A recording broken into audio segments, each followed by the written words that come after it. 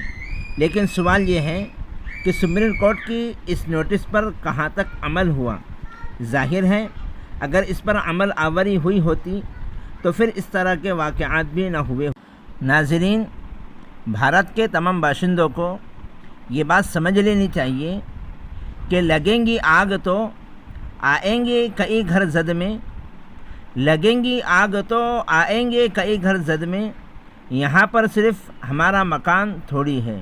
السلام علیکم ورحمۃ اللہ وبرکاتہ۔